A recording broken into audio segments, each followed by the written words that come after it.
9ನೇ ತರಗತಿ ಸಮಾಜ ವಿಜ್ಞಾನ ರಾಜ್ಯಶಾಸ್ತ್ರ ಅಧ್ಯಾಯ 5 ನಮ್ಮ ಸಂವಿಧಾನ ಪ್ರಶ್ನೋತ್ತರಗಳು. ಮುಖ್ಯ ಪ್ರಶ್ನೆ 1, ಖಾಲಿ ಬಿಟ್ಟ ಸ್ಥಳಗಳನ್ನು ಸೂಕ್ತ ಪದಗಳಿಂದ ಭರ್ತಿ ಮಾಡಿ. ವಾಕ್ಯ 1, ರಾಜ್ಯವನ್ನಾಳುವ ಮೂಲ ಕಾನೂನೇ ಡ್ಯಾಶ್. ಉತ್ತರ ಸಂವಿಧಾನ. ರಾಜ್ಯವನ್ನಾಳುವ ಮೂಲ ಕಾನೂನೇ ಸಂವಿಧಾನ. 2, ನೂತನ ಸಂವಿಧಾನ ರಚನೆ ಸಭೆ ಡ್ಯಾಶ್ ರಂದು ನಡೆಯಿತು.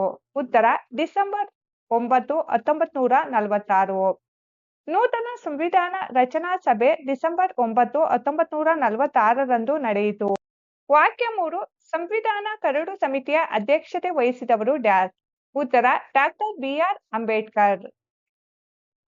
ವಾಕ್ಯ 4, ನಮ್ಮ ಸಂವಿಧಾನವು ಡ್ಯಾಶ್ ಸರ್ಕಾರ ಪದ್ಧತಿಯನ್ನು ಹೊಂದಿದೆ. ಉತ್ತರ ಸಂಸದೀಯ. ನಮ್ಮ ಸಂವಿಧಾನವು ಸಂಸದೀಯ ಸರ್ಕಾರ ಪದ್ಧತಿಯನ್ನು ಹೊಂದಿದೆ. ವಾಕ್ಯ 5, ನಮ್ಮ ಸಂವಿಧಾನವು ಪ್ರಜೆಗಳಿಗೆ ಡ್ಯಾಶ್ ಪೌರತ್ವ ಅವಕಾಶ ಮಾಡಿಕೊಟ್ಟಿದೆ. ಉತ್ತರ ಏಕ. ನಮ್ಮ ಸಂವಿಧಾನವು ಪ್ರಜೆಗಳಿಗೆ ಏಕ ಪೌರತ್ವಕ್ಕೆ ಅವಕಾಶ ಮಾಡಿಕೊಟ್ಟಿದೆ. ವಾಕ್ಯ 6, ಸಂವಿಧಾನದ ಪರಿಹಾರದ ಹಕ್ಕನ್ನು ಡ್ಯಾಶ್ ವಿಧಿಯಲ್ಲಿ ಅಳವಡಿಸಲಾಗಿದೆ. ಉತ್ತರ 32ನೇ. ಸಂವಿಧಾನದ ಪರಿಹಾರದ ಹಕ್ಕನ್ನು 32ನೇ ವಿಧಿಯಲ್ಲಿ ಅಳವಡಿಸಲಾಗಿದೆ. ವಾಕ್ಯ 7, ರಾಜ್ಯ ನಿರ್ದೇಶಕ ತತ್ವವನ್ನು ಡ್ಯಾಶ್ ಸಂವಿಧಾನದಿಂದ ಪಡೆಯಲಾಗಿದೆ. ಉತ್ತರ ಐರಿಸ್. ರಾಜ್ಯ ನಿರ್ದೇಶಕ ತತ್ವವನ್ನು ಐರಿಸ್ ಸಂವಿಧಾನದಿಂದ ಪಡೆಯಲಾಗಿದೆ. ಮುಖ್ಯ ಪ್ರಶ್ನೆ 2, ಈ ಕೆಳಗಿನ ಪ್ರಶ್ನೆಗಳಿಗೆ ಗುಂಪುಗಳಲ್ಲಿ ಚರ್ಚಿಸಿ ಉತ್ತರಿಸಿ. ಪ್ರಶ್ನೆ 8, ಸಂವಿಧಾನ ರಚನಾ ಸಭೆಯ ಅಧ್ಯಕ್ಷರು ಯಾರು? ಉತ್ತರ ಸಂವಿಧಾನ ರಚನಾ ಸಭೆಯ ಅಧ್ಯಕ್ಷರು ಡಾಕ್ಟರ್ ರಾಜೇಂದ್ರ ಪ್ರಸಾದ್. ಪ್ರಶ್ನೆ 9, ಸಂವಿಧಾನ ಜಾರಿಗೆ ಬಂದದ್ದು ಯಾವಾಗ? ಉತ್ತರ ನಮ್ಮ ಸಂವಿಧಾನವು ಜನವರಿ 26, 1950ರಂದು ಜಾರಿಗೆ ಬಂತು.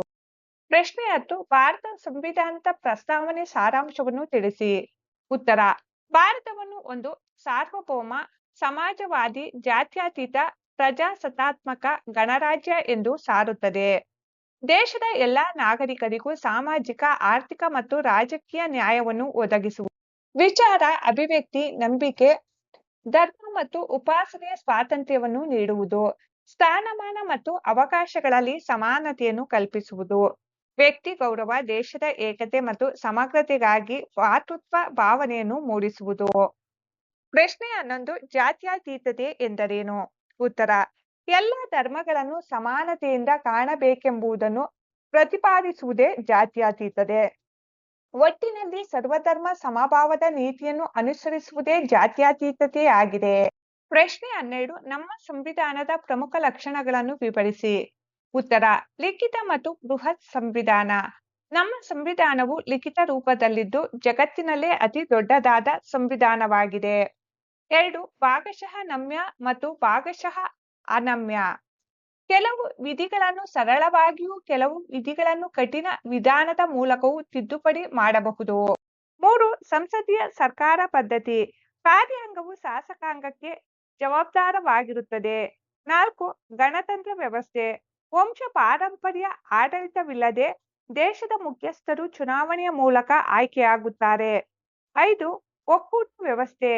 ಕೇಂದ್ರ ಮತ್ತು ರಾಜ್ಯ ಸರ್ಕಾರಗಳ ನಡುವೆ ಅಧಿಕಾರ ಹಂಚಿಕೆಯಾಗಿದೆ. 6, ಮೂಲಭೂತ ಹಕ್ಕುಗಳು ಮತ್ತು ಕರ್ತವ್ಯಗಳು. ಪ್ರಜೆಗಳ ವಿಕಾಸಕ್ಕೆ ಹಕ್ಕುಗಳನ್ನು ಹಾಗೂ ದೇಶದ ಒಳಿತಿಗೆ ಕರ್ತವ್ಯಗಳನ್ನು ನೀಡಲಾಗಿದೆ. 7, ರಾಜ್ಯ ನೀತಿ ನಿರ್ದೇಶಕ ತತ್ವಗಳು. ಜನಕಲ್ಯಾಣ ರಾಜ್ಯ ಸ್ಥಾಪನೆಗಾಗಿ ಸರ್ಕಾರಗಳಿಗೆ ನೀಡಿದ ನಿರ್ದೇಶನಗಳು. 8, ಸ್ವತಂತ್ರ ನ್ಯಾಯಾಂಗ. ನ್ಯಾಯಾಂಗವು ಶಾಸಕಾಂಗ ಮತ್ತು ಕಾರ್ಯಾಂಗದಿಂದ ಮುಕ್ತವಾಗಿ ಸ್ವತಂತ್ರವಾಗಿ ಕಾರ್ಯನಿರ್ವಹಿಸುತ್ತದೆ. 9, ಏಕ ಪೌರತ್ವ. ಸಂವಿಧಾನವು ಇಡೀ ದೇಶಕ್ಕೆ ಒಂದೇ ಪೌರತ್ವವನ್ನು ನೀಡಿದೆ. 10, ಸಾರ್ವತ್ರಿಕ ವಯಸ್ಕ ಮತದಾನ ಪದ್ಧತಿ. 18 ವರ್ಷ ತುಂಬಿದ ಎಲ್ಲ ನಾಗರಿಕರಿಗೂ ಜಾತಿ, ಮತ, ಲಿಂಗ ಭೇದವಿಲ್ಲದೆ ಮತದಾನದ ಹಕ್ಕಿದೆ. 11, ದ್ವಿಸದನ ಶಾಸಕಾಂಗ. ಕೇಂದ್ರ ಸಂಸತ್ ಲೋಕಸಭೆ ಮತ್ತು ರಾಜ್ಯಸಭೆ ಎಂಬ 2 ಸದನಗಳನ್ನು ಹೊಂದಿದೆ. ಪ್ರಶ್ನೆ 13, ಸಂವಿಧಾನದಲ್ಲಿ ಅಳವಡಿಸಿರುವ ಮೂಲಭೂತ ಹಕ್ಕುಗಳು ಯಾವುವು? ಉತ್ತರ ಸಂವಿಧಾನದ 3ನೇ ಭಾಗದಲ್ಲಿ ಪ್ರಜೆಗಳಿಗೆ 6 ಮೂಲಭೂತ ಹಕ್ಕುಗಳನ್ನು ನೀಡಲಾಗಿದೆ. ಅವುಗಳೆಂದರೆ 1, ಸಮಾನತೆಯ ಹಕ್ಕು. 2, ಸ್ವಾತಂತ್ರ್ಯದ ಹಕ್ಕು. 3, ಶೋಷಣೆಯ ವಿರುದ್ಧದ ಹಕ್ಕು. 4 ಧಾರ್ಮಿಕ ಸ್ವಾತಂತ್ರ್ಯದ ಹಕ್ಕು. 5 ಸಾಂಸ್ಕೃತಿಕ ಮತ್ತು ಶೈಕ್ಷಣಿಕ ಹಕ್ಕು. 6 ಸಂವಿಧಾನಾತ್ಮಕ ಪರಿಹಾರಗಳ ಹಕ್ಕು. ಪ್ರಶ್ನೆ 14 ಮೂಲಭೂತ ಕರ್ತವ್ಯಗಳನ್ನು ಬರೆಯಿರಿ. ಉತ್ತರ: ಸಂವಿಧಾನದ 4A ಭಾಗದಲ್ಲಿ ನಾಗರಿಕರಿಗಾಗಿ 11 ಮೂಲಭೂತ ಕರ್ತವ್ಯಗಳನ್ನು ವಿಧಿಸಲಾಗಿದೆ. ಅವುಗಳಲ್ಲಿ ಪ್ರಮುಖವಾದವು: ಸಂವಿಧಾನ, ರಾಷ್ಟ್ರಧ್ವಜ ಮತ್ತು ರಾಷ್ಟ್ರಗೀತೆಯನ್ನು ಗೌರವಿಸುವುದು, ಸ್ವಾತಂತ್ರ್ಯ ಚಳುವಳಿಯ ಉದಾತ್ತ ಆದರ್ಶಗಳನ್ನು ಪಾಲಿಸುವುದು, ಭಾರತದ ಸಾರ್ವಭೌಮತೆ, ಏಕತೆ ಮತ್ತು ಸಮಗ್ರತೆಯನ್ನು ಎತ್ತಿ ಹಿಡಿಯುವುದು, ದೇಶ ರಕ್ಷಿಸುವುದು ಮತ್ತು ದೇಶದ ಸೇವೆ ಮಾಡುವುದು, ಭಾರತೀಯರಲ್ಲಿ ಭಾತೃತ್ವ ಭಾವನೆಯನ್ನು ಬೆಳೆಸುವುದು ಮತ್ತು ಮಹಿಳೆಯರನ್ನು ಗೌರವಿಸುವುದು, ನಮ್ಮ ಸಂಸ್ಕೃತಿಯ ಪರಂಪರೆಯನ್ನು ರಕ್ಷಿಸುವುದು, ಅರಣ್ಯಗಳು, ಕೆರೆಗಳು, ನದಿಗಳು ಮತ್ತು ವನ್ಯ ಮೃಗಗಳು ಸೇರಿದಂತೆ ಪರಿಸರವನ್ನು ರಕ್ಷಿಸುವುದು, ವೈಜ್ಞಾನಿಕ ಮನೋಭಾವ ಮತ್ತು ಮಾನವೀಯತೆಯನ್ನು ಬೆಳೆಸಿಕೊಳ್ಳುವುದು, ಸಾರ್ವಜನಿಕ ಆಸ್ತಿಯನ್ನು ರಕ್ಷಿಸುವುದು ಮತ್ತು ಹಿಂಸಾ ಮಾರ್ಗವನ್ನು ತ್ಯಜಿಸುವುದು, ರಾಷ್ಟ್ರದ ಪ್ರಗತಿಗಾಗಿ ವೈಯಕ್ತಿಕ ಮತ್ತು ಸಾಮೂಹಿಕ ಚಟುವಟಿಕೆಗಳಲ್ಲಿ ಶ್ರಮಿಸುವುದು, 14 ವರ್ಷದ ಮಕ್ಕಳಿಗೆ ಪೋಷಕರು ಶಿಕ್ಷಣದ ಅವಕಾಶವನ್ನು ಕಲ್ಪಿಸುವುದು. ಪ್ರಶ್ನೆ 15 ರಾಜ್ಯ ನಿರ್ದೇಶಕ ತತ್ವಗಳು ಯಾವುವು? ಉತ್ತರ: ರಾಜ್ಯ ನಿರ್ದೇಶಕ ತತ್ವಗಳು ಎಲ್ಲ ಪೌರರಿಗೂ ತಮ್ಮ ಜೀವನೋಪಾಯಕ್ಕೆ ಬೇಕಾದ ಸೌಲಭ್ಯಗಳನ್ನು ಒದಗಿಸುವುದು, ಸಮುದಾಯದಲ್ಲಿನ ಸಂಪತ್ತು ಮತ್ತು ಉತ್ಪಾದನಾ ಸಾಧನಗಳು ಕೆಲವೇ ಜನರ ಸ್ವತ್ತಾಗದಂತೆ ತಡೆಗಟ್ಟುವುದು, ಸ್ತ್ರೀ ಮತ್ತು ಪುರುಷರೆಲ್ಲರಿಗೂ ಸಮಾನ ಕೆಲಸಕ್ಕೆ ಸಮಾನ ವೇತನ ನೀಡುವುದು, ಕಾರ್ಮಿಕರ ಯೋಗಕ್ಷೇಮವನ್ನು ರಕ್ಷಿಸುವುದು, ವೃದ್ಧರು, ರೋಗಿಗಳು, ದುರ್ಬಲ ವರ್ಗದವರು ಮತ್ತು ಅಸಮರ್ಥರಿಗೆ ಸಹಾಯಧನ ನೀಡುವುದು, ದೇಶಾದ್ಯಂತ ಏಕರೂಪದ ನಾಗರಿಕ ಕಾನೂನನ್ನು ಜಾರಿಗೆ ತರುವುದು, 6 ವರ್ಷದೊಳಗಿನ ಎಲ್ಲ ಮಕ್ಕಳಿಗೆ ಬಾಲ್ಯ ಪೋಷಣೆ ಮತ್ತು ಶಾಲಾ ಪೂರ್ವ ಶಿಕ್ಷಣವನ್ನು ಕೊಡಲು ರಾಜ್ಯ ಪ್ರಯತ್ನಿಸಬೇಕು, ಐತಿಹಾಸಿಕ ಸ್ಮಾರಕಗಳು ಮತ್ತು ಸ್ಥಳಗಳನ್ನು ರಕ್ಷಿಸುವುದು, ನ್ಯಾಯಾಂಗವನ್ನು ಕಾರ್ಯಾಂಗದಿಂದ ಪ್ರತ್ಯೇಕಿಸುವುದು, ಅಂತಾರಾಷ್ಟ್ರೀಯ ಶಾಂತಿ ಮತ್ತು ಭದ್ರತೆಯನ್ನು ಕಾಪಾಡುವುದು, ಗ್ರಾಮ ಪಂಚಾಯಿತಿಯನ್ನು ಸ್ಥಾಪಿಸುವುದು, ಗ್ರಾಮೀಣ ಮತ್ತು ಗುಡಿ ಕೈಗಾರಿಕೆಗಳನ್ನು ಪ್ರೋತ್ಸಾಹಿಸುವುದು, ಕೃಷಿ ಹಾಗೂ ಪಶು ಸಂಗೋಪನೆಯನ್ನು ವೈಜ್ಞಾನಿಕವಾಗಿ ಅಭಿವೃದ್ಧಿಪಡಿಸುವುದು, ಪಾನ ನಿಷೇಧವನ್ನು ಜಾರಿಗೆ ತರುವುದು, ವೈಜ್ಞಾನಿಕ ಕೃಷಿಯನ್ನು ಪ್ರೋತ್ಸಾಹಿಸುವುದು. ಪ್ರಶ್ನೆ 3 ಚಟುವಟಿಕೆಗಳು. ಪ್ರಶ್ನೆ 1 ಸಂವಿಧಾನ ರಚನಾ ಸಭೆಯಲ್ಲಿ ಭಾಗವಹಿಸಿದ ಪ್ರಮುಖ ನಾಯಕರು ಮತ್ತು ಮಾಹಿತಿಯನ್ನು ಸಂಗ್ರಹಿಸಿ. Doctor B R. Ambedkar. Doctor B R. Ambedkar ಇವರು ಸಂವಿಧಾನ ಕರಡು ಸಮಿತಿಯ ಅಧ್ಯಕ್ಷರಾಗಿದ್ದರು. ಇವರನ್ನು ಭಾರತ ಸಂವಿಧಾನದ ಶಿಲ್ಪಿ ಎಂದು ಕರೆಯಲಾಗುತ್ತದೆ. ಡಾಕ್ಟರ್ ರಾಜೇಂದ್ರ ಪ್ರಸಾದ್ ಇವರು ಸಂವಿಧಾನ ರಚನಾ ಸಭೆಯ ಕಾಯಂ ಅಧ್ಯಕ್ಷರಾಗಿದ್ದರು. ಇವರು ಸ್ವತಂತ್ರ ಭಾರತದ ಮೊದಲ ರಾಷ್ಟ್ರಪತಿಯೂ ಹೌದು.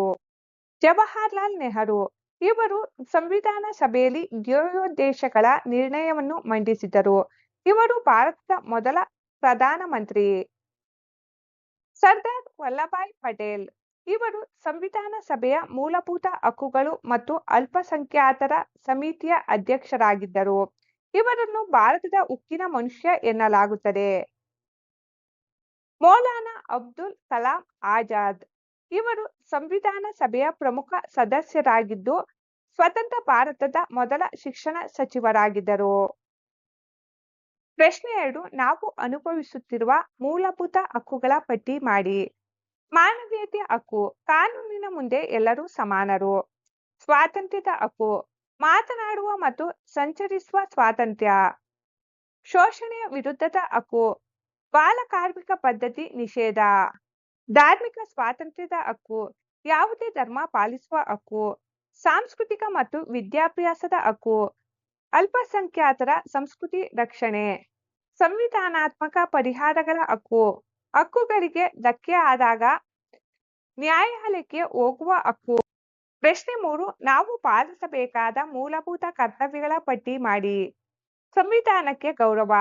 ಸಂವಿಧಾನ, ರಾಷ್ಟ್ರಧ್ವಜ ಮತ್ತು ರಾಷ್ಟ್ರಗೀತೆಗಳನ್ನು ಗೌರವಿಸುವುದು. ಏಕತೆ ಮತ್ತು ರಕ್ಷಣೆ, ದೇಶದ ಏಕತೆಯನ್ನು ಎತ್ತಿ ಹಿಡಿಯುವುದು ಮತ್ತು ದೇಶದ ರಕ್ಷಣೆಗೆ ಸಿದ್ಧರಿರುವುದು. ಸಹೋದರತ್ವ, ಎಲ್ಲರಲ್ಲೂ ಸಹೋದರತ್ವದ ಮನೋಭಾವನೆ ಬೆಳೆಸುವುದು ಮತ್ತು ಮಹಿಳೆಯರನ್ನು ಗೌರವಿಸುವುದು. ಪರಿಸರ ರಕ್ಷಣೆ, ಕಾಡು, ನದಿ, ಕೆರೆ ಮತ್ತು ವನ್ಯಜೀವಿಗಳನ್ನು ರಕ್ಷಿಸುವುದು. ಸಾರ್ವಜನಿಕ ಆಸ್ತಿ ರಕ್ಷಣೆ, ಶಾಲಾ, ಕಾಲೇಜು, ಬಸ್ಸುಗಳಂತ ಸಾರ್ವಜನಿಕ ಆಸ್ತಿಯನ್ನು ಹಾಳು ಮಾಡದಿರುವುದು.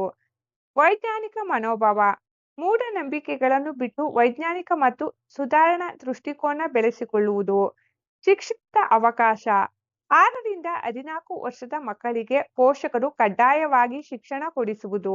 ಪ್ರಶ್ನೆ 4, ದೇಶಾದ್ಯಂತ ಏಕರೂಪದ ನಾಗರಿಕ ಕಾನೂನು ಅಂದರೆ ಯುಸಿಸಿ ಜಾರಿಗೆ ತರಲು ಇರುವ ಅಡೆತಡೆಗಳನ್ನು ಚರ್ಚಿಸಿ. ಉತ್ತರ: ಸಾಂಸ್ಕೃತಿಕ ವೈವಿಧ್ಯತೆ. ಭಾರತದಲ್ಲಿ ಹಲವು ಧರ್ಮ ಮತ್ತು ಬುಡಕಟ್ಟು ಸಮುದಾಯಗಳಿದ್ದು, ಪ್ರತಿಯೊಬ್ಬರಿಗೂ ತಮ್ಮದೇ ಆದ ವಿಭಿನ್ನ ಆಚರಣೆಗಳು ಮತ್ತು ಸಾಂಪ್ರದಾಯಿಕ ಕಾನೂನುಗಳಿವೆ. ಧಾರ್ಮಿಕ ಸ್ವಾತಂತ್ರ್ಯದ ಆತಂಕ, ಹೊಸ ಕಾನೂನಿನಿಂದಾಗಿ ಸಂವಿಧಾನ ನೀಡಿರುವ ಧಾರ್ಮಿಕ ಮತ್ತು ಸಾಂಸ್ಕೃತಿಕ ಹಕ್ಕುಗಳಿಗೆ ಧಕ್ಕೆಯಾಗಬಹುದು ಎಂಬ ಭಯ ಕೆಲವು ಸಮುದಾಯಗಳಲ್ಲಿದೆ. ಒಮ್ಮತದ ಕೊರತೆ, ದೇಶಾದ್ಯಂತ ಇರುವ ಸಾವಿರಾರು ವೈಯಕ್ತಿಕ ಕಾನೂನುಗಳನ್ನು ಒಂದೇ ಸೂರಿನಡಿ ತರಲು ರಾಜಕೀಯವಾಗಿ ಮತ್ತು ಸಾಮಾಜಿಕವಾಗಿ ಎಲ್ಲರ ಒಪ್ಪಿಗೆ ಪಡೆಯುವುದು ದೊಡ್ಡ ಸವಾಲಾಗಿದೆ. ಮುಖ್ಯ ಪ್ರಶ್ನೆ 6, ಯೋಜನೆ. 1. ತರಗತಿ ಶಿಕ್ಷಕರ ನೆರವಿನಿಂದ ಮೂಲಭೂತ ಹಕ್ಕುಗಳು ಮತ್ತು ಮೂಲಭೂತ ಕರ್ತವ್ಯಗಳ ಬಗ್ಗೆ ಪ್ರಬಂಧವನ್ನು ಸಿದ್ಧಪಡಿಸಿ ಹಾಗೂ ಚರ್ಚಿಸಿ. ಪ್ರಬಂಧ: ಮೂಲಭೂತ ಹಕ್ಕುಗಳು ಮತ್ತು ಮೂಲಭೂತ ಕರ್ತವ್ಯಗಳು. ಪೀಠಿಕೆ: ಭಾರತದ ಪ್ರಜಾಪ್ರಭುತ್ವ ವ್ಯವಸ್ಥೆಯಲ್ಲಿ ನಾಗರಿಕರ ವಿಕಾಸ ಮತ್ತು ದೇಶದ ರಕ್ಷಣೆ ಅತ್ಯಗತ್ಯ. ಇದಕ್ಕಾಗಿ ನಮ್ಮ ಸಂವಿಧಾನವು ನಾಗರಿಕರಿಗೆ ಕೆಲವು ಅತ್ಯುನ್ನತ ಹಕ್ಕುಗಳನ್ನು ಹಾಗೂ ದೇಶದ ಪ್ರಗತಿಗೆ ಕೆಲವು ಜವಾಬ್ದಾರಿಗಳನ್ನು ನೀಡಿದೆ. ಇವುಗಳನ್ನೇ ಮೂಲಭೂತ ಹಕ್ಕುಗಳು ಮತ್ತು ಮೂಲಭೂತ ಕರ್ತವ್ಯಗಳು ಎನ್ನುತ್ತೇವೆ.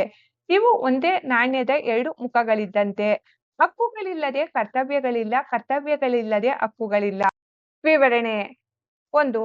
ಮೂಲಭೂತ ಹಕ್ಕುಗಳು. ಸಂವಿಧಾನದ 3ನೇ ಭಾಗದಲ್ಲಿರುವ ಮೂಲಭೂತ ಹಕ್ಕುಗಳು ವ್ಯಕ್ತಿಯ ಗೌರವಯುತ ಜೀವನಕ್ಕೆ ಅಗತ್ಯವಾಗಿದೆ. ಸಂವಿಧಾನವು ನಮಗೆ 6 ಮೂಲಭೂತ ಹಕ್ಕುಗಳನ್ನು ನೀಡಿದೆ. ಸಮಾನತೆ ಹಕ್ಕು, ಕಾನೂನಿನ ಮುಂದೆ ದೇಶದ ಎಲ್ಲ ನಾಗರಿಕರು ಸಮಾನರು. ಸ್ವಾತಂತ್ರ್ಯದ ಹಕ್ಕು, ಮುಕ್ತವಾಗಿ ಮಾತನಾಡುವ, ಸಂಚರಿಸುವ ಮತ್ತು ಉದ್ಯೋಗ ಮಾಡುವ ಸ್ವಾತಂತ್ರ್ಯ. ಶೋಷಣೆಯ ವಿರುದ್ಧದ ಹಕ್ಕು, ಬಾಲಕಾರ್ಮಿಕ ಪದ್ಧತಿ ಮತ್ತು ಬಲವಂತದ ದುಡಿಮೆಯ ನಿಷೇಧ. ಧಾರ್ಮಿಕ ಸ್ವಾತಂತ್ರ್ಯದ ಹಕ್ಕು, ಇಷ್ಟವಾದ ಧರ್ಮವನ್ನು ನಂಬುವ ಮತ್ತು ಆಚರಿಸುವ ಸ್ವಾತಂತ್ರ್ಯ. ಸಾಂಸ್ಕೃತಿಕ ಮತ್ತು ಶೈಕ್ಷಣಿಕ ಹಕ್ಕು, ಅಲ್ಪಸಂಖ್ಯಾತರು ತಮ್ಮ ಭಾಷೆ, ಸಂಸ್ಕೃತಿ ರಕ್ಷಿಸಿಕೊಳ್ಳುವ ಹಕ್ಕು. ಸಂವಿಧಾನಾತ್ಮಕ ಪರಿಹಾರಗಳ ಹಕ್ಕು, ಹಕ್ಕುಗಳಿಗೆ ಧಕ್ಕೆ ಆದಾಗ ನ್ಯಾಯಾಲಯದ ಮೊರೆ ಹೋಗುವ ಹಕ್ಕು. ಇದು ಸಂವಿಧಾನದ ಆತ್ಮವಿದ್ದಂತೆ. 2. ಮೂಲಭೂತ ಕರ್ತವ್ಯಗಳು. ಸಂವಿಧಾನದ 4ನೇ ಎ ಭಾಗದಲ್ಲಿ ನಾಗರಿಕರು ದೇಶಕ್ಕಾಗಿ ಸಲ್ಲಿಸಬೇಕಾದ 11 ಮೂಲಭೂತ ಕರ್ತವ್ಯಗಳನ್ನು ತಿಳಿಸಲಾಗಿದೆ.